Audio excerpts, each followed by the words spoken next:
नारायणं नमस्कृत्य नरं चैव नरोत्तमं देवीं सरस्वतीं व्यासं ततो जयमुदीरयेत्। ओम नमो भगवते वासुदेवाय, ओम नमः पितामहाय, ओम नमः प्रजापतिभ्यः, ओम नमः कृष्णद्वैपायनाय, ओम नमः सर्वविघ्नविनायकेभ्यः।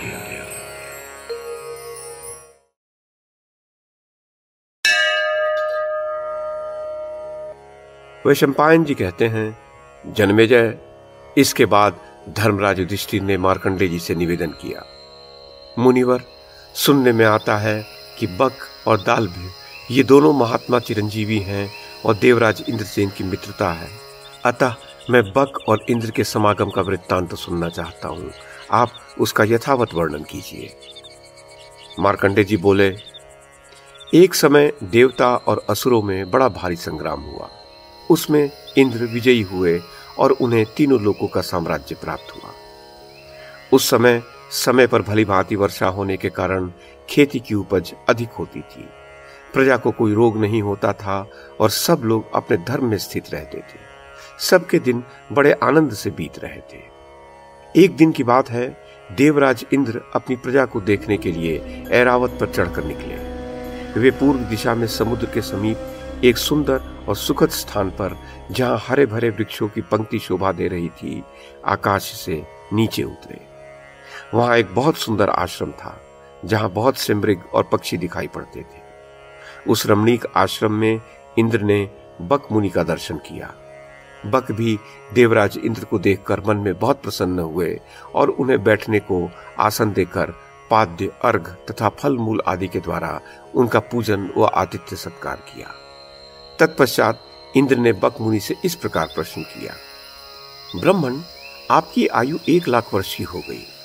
अपने अनुभव से बताइए, अधिक काल तक जीवित रहने वालों को क्या क्या दुख देखना पड़ता है। बक ने कहा, अप्रिय मनुष्यों के साथ रहना पड़ता है।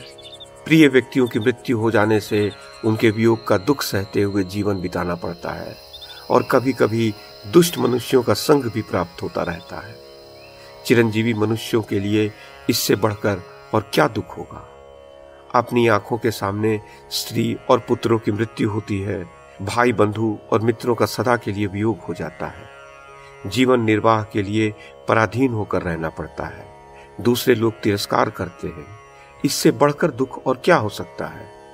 इंद्र ने पूछा, मुने, अब ये बताइए, चिरजीवी मनुष्यों को सुख किसमें प्राप्त होता है।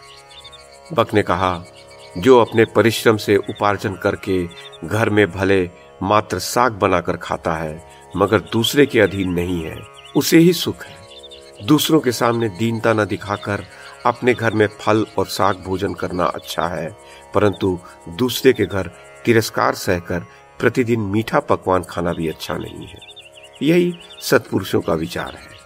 जो दूसरे का अन्न खाता है वह श्वान की भांति अपमान का टुकड़ा पाता है। उस दुरात्मा पुरुष के वैसे भोजन को धिक्कार है। जो श्रेष्ठ द्विज सदा अतिथियों, भूत प्राणियों तथा पितरों को अर्पण करके अर्थात बलि वैश्वदेव करके शेष अन्न स्वयं भोजन करता है, उससे बढ़कर सुख और क्या हो सकता है। उस यज्ञ शेष अन्न से बढ़कर पवित्र और मधुर दूसरा कोई भोजन नहीं है।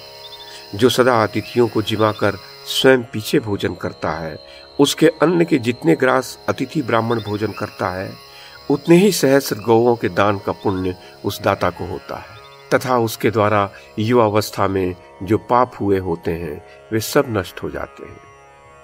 युधिष्ठिर, इस प्रकार देवराज इंद्र और बक मुनि में बहुत देर तक बातचीत तथा उत्तम कथा वार्ता होती रही। उसके पश्चात मुनि से पूछकर इंद्र अपने भवन स्वर्गलोक को चले गए।